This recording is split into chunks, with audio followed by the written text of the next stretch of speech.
इसी बीच साजिद अहमद जी हैं, एक हमारे व्यूअर हैं। अनुज सर ये पूछना चाह रहे हैं कि लॉन्ग टर्म के लिए सिल्वर कौन से लेवल पर खरीदा जा सकता है? देखिए, लॉन्ग टर्म के लिए कोई भी डिप आपको मिलता है $75 के आसपास, $75, क्योंकि एक अच्छा सपोर्ट हमने देखा है कंसोलिडेशन। तो मीन 70 से लेकर $75 एक काफी टाइट रेंज है, स्ट्रॉन्ग सपोर्ट रेंज है। अगर वो रेंज मिलती है तो वहां पर आप इनिशिएट कर सकते हैं। हमें लगता है कि ऊपर में 85 से लेकर $90 तक के लेवल आपको देखने को मिल सकते हैं। तो थोड़ा डिप अगर मिलता है तो खरीदारी का ट्रेड बना के चल सकते हैं। ठीक है, एक सवाल और सुरेंद्र चौहान जी कर लेते हैं। सुगंधा मैम के पास जाना चाहूँगा मैं। सुगंधा मैम ये कह रहे हैं कि कोटक गोल्ड ईटीएफ में इन्होंने आज के रेट पर बाय कह रहे हैं, अच्छा आज के भाव पर खरीदारी कर सकते हैं और 6 महीने तक मैं वेट कर सकता हूँ, प्लीज़ सजेस्ट कीजिए। हर्ष कर सकते हैं बाय, बट थोड़ा सा डाउन साइड का रिस्क जरूर रहेगा। अगर उन्होंने बाय का ऑलरेडी मूड बना लिया है तो यहाँ पर भी थोड़ी बाइंग कर सकते हैं, बट मेरी सजेशन रहेगी पिछले अगर हम देखें कल के सेशन में, आज के सेशन में, ऑलरेडी इनफैक्ट लास्ट थर्सडे को भी हमने जब बात की थी हर्ष, हमने वहीं पे सिल्वर ईटीएफ में, गोल्ड ईटीएफ में बाइंग की ही एडवाइस दी थी। वहां से ऑलरेडी प्राइसेस काफी बढ़ चुके हैं, जहां प्राइसेस 1,49,500 के आसपास पिछले हफ्ते ट्रेड कर रहे थे। ऑलरेडी एक अच्छा जंप आ चुका है। सो मेरा ऐसा व्यू रहेगा कि थोड़ा सा डिप्स की वेट करना प्रेफरेबल रहेगा। अभी प्राइसेस अगर कोटक गोल्ड ईटीएफ की बात करें तो 126 के आसपास है। बेस्ट लेवल्स रहेंगे 123.5। बट अगर आप चाहें तो यहाँ पर भी थोड़ी बाइंग तो यहाँ पर भी कर सकते हैं, बट बेटर रहेगा थोड़ा सा डिप्स पे ऐड करें। वो आपके लिए ज्यादा प्रेफरेबल रहेगा। स्टॉप लॉस की बात करें तो 119 आपका एक स्टॉप लॉस रहेगा। हाई साइड में देखें तो 132 134 तक के टारगेट्स आपको आने वाले दिनों में देखने को मिल सकते हैं। अच्छा मैम, एक स्ट्रेटेजी हमारे दर्शकों को समझाइए, क्योंकि बहुत सारे ऐसे सवाल आते हैं कि भाई हम लोग गोल्ड ईटीएफ में, सिल्वर ईटीएफ में हम लोग निवेश करना चाहते हैं, कब कर सकते हैं, यहाँ पे किस तरीके से किया जा सकता है, और एक अच्छा यहाँ पे कहें कि पोर्टफोलियो को डाइवर्सिफाई करने के लिहाज से कितना इंपॉर्टेंट मूव होता है? कि सबसे पहले तो गोल्ड और सिल्वर, इनफैक्ट गोल्ड जरूर आपके पोर्टफोलियो का इंटीग्रल पार्ट होना चाहिए। तो जब भी रिस्की एसेट्स परफॉर्म नहीं करते हैं, गोल्ड आपके पोर्टफोलियो को प्रोटेक्ट करता है, रिटर्न्स को एनहांस करता है। सिमिलर सिनारियो अभी हमने पिछले कुछ टाइम में आते हुए भी देखा, जहां सितंबर 2024 के बाद से इक्विटीज ने पिछले 1.5 साल परफॉर्म नहीं किया। अब हमने लो लेवल से बहुत स्ट्रॉन्ग रिवाइवल जरूर आते हुए देखा इक्विटी मार्केट में, बट इस टाइम पे गोल्ड ने सिग्निफिकेंटली आउट परफॉर्म किया इक्विटीज को। और जिसके भी पोर्टफोलियो में गोल्ड एडेड था, वहां पर उन्होंने उनके जो रिटर्न्स हैं उनको एनहांस किया, और इनफैक्ट जो नेगेटिव रिटर्न्स भी इक्विटीज में देखने को मिले उसको काफी हद तक ऑफसेट किया, जहां पिछले साल गोल्ड ने ऑलमोस्ट 70% तक के रिटर्न दिए। So gold at any point in time आपके पोर्टफोलियो में होना चाहिए। जियोपॉलिटिकल अनसर्टेनिटी या इकोनॉमिक अनसर्टेनिटी, इस सबसे गोल्ड आपको प्रोटेक्ट करता है आपके पोर्टफोलियो का। इसीलिए हम मानते हैं एक लॉन्गर टर्म में जरूर पार्ट होना चाहिए। और इन्फ्लेशन को ईयर ऑन ईयर बेसिस पे देखें तो नॉर्मली हमेशा गोल्ड इन्फ्लेशन को भी बीट करता है। तो आपकी जो परचेजिंग पावर धीरे धीरे कम होती हुई नजर आती है बिकॉज ऑफ इन्फ्लेशन, गोल्ड उसको भी बीट करता हुआ नजर आता है।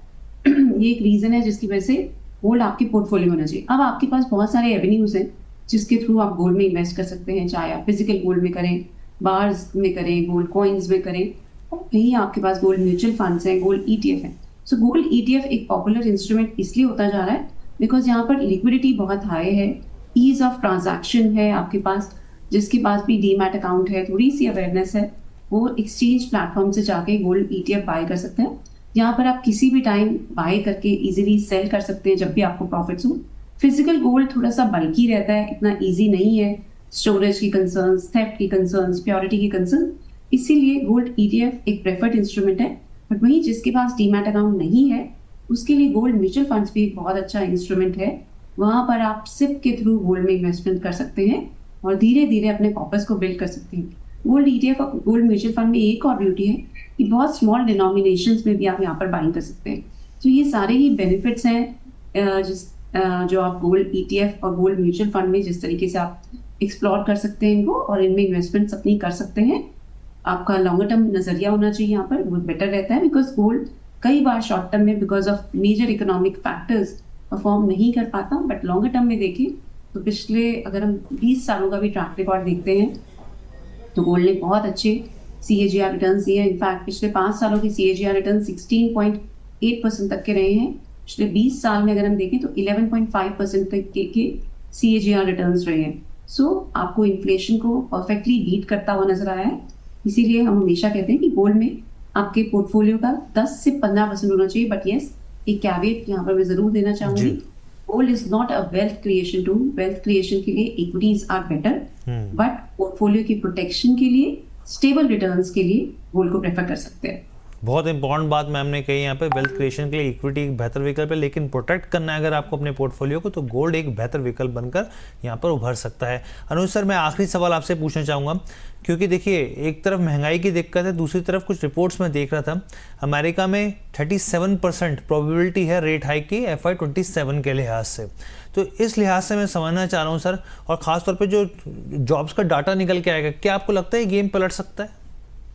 देखिए बिल्कुल इंटरेस्ट रेट जो आपने अगर सेंट्रल बैंक की स्टेटमेंट सुनी होगी तो उसमें क्लियर ये था कि जितने भी सेंट्रल बैंक, चाहे वो बैंक ऑफ अमेरिका हो, चाहे central bank federal reserve bank हो, bank of European central banks हो, बैंक ऑफ जापान हो, सभी यही कह रहे थे कि जो इन्फ्लेशन कंसर्न के लिए बहुत बड़ा चैप्टर है और उससे निपट पाना उनके लिए बहुत टाइम लगेगा, तो वहां पर वो कहीं ना कहीं मॉनेटरी टाइटिंग यहाँ पे कर सकते हैं। तो हो सकता है कि आगे वो इंटरेस्ट रेट बढ़ाते हुए नजर आए।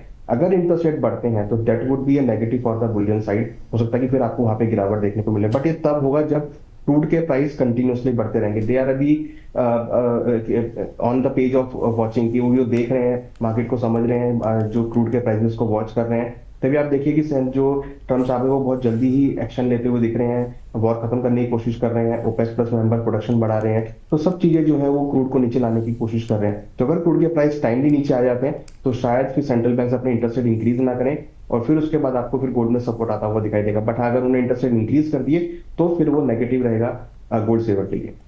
ठीक है सर, तो बहुत अच्छे से जो है हमारे दोनों गेस्टों ने हमारे दर्शकों की तमाम दिक्कतें, परेशानियां या फिर कहीं जो कंसर्न्स थे उसको दूर कर दिया। सुगंधा मैम, आपकी तरफ से डिस्क्लेमर प्लीज। हर्ष, में डिस्क्लेमर दूं इससे पहले मैं एक वर्ड ऑफ कॉशन जरूर दूंगी। ओवरऑल ट्रेंड गोल्ड सिल्वर में पॉजिटिव नजर आता है, बट आई स्टिल फील कि यहाँ से एक करेक्शन की पॉसिबिलिटी है, जी। बिकॉज प्राइसेस में ऑलरेडी देखें तो पिछले हफ्ते से अब तक एक अच्छा सर्च दिखाया है। और इसके साथ साथ जिस तरीके से इजराइल अभी भी ये सीज फायर को ब्रेक करता हुआ नजर आ रहा है, और कुछ टेंशंस अभी भी थोड़ी सी नजर आती हैं यहाँ पर, सो ऐसा इमीडिएटली बहुत ऑप्टिमिज्म नहीं है मार्केट में कि इमीडिएटली ये सब कुछ खत्म हो गया, एग्रीमेंट साइन हो गया।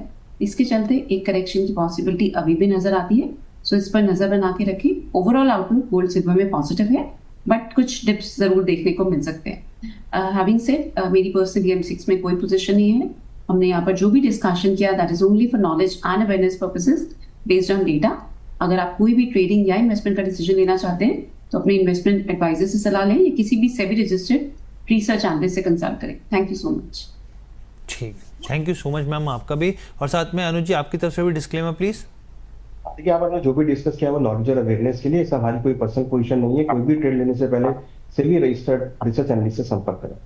ठीक है, आप दोनों का बहुत बहुत धन्यवाद हमारे साथ जुड़ने के लिए।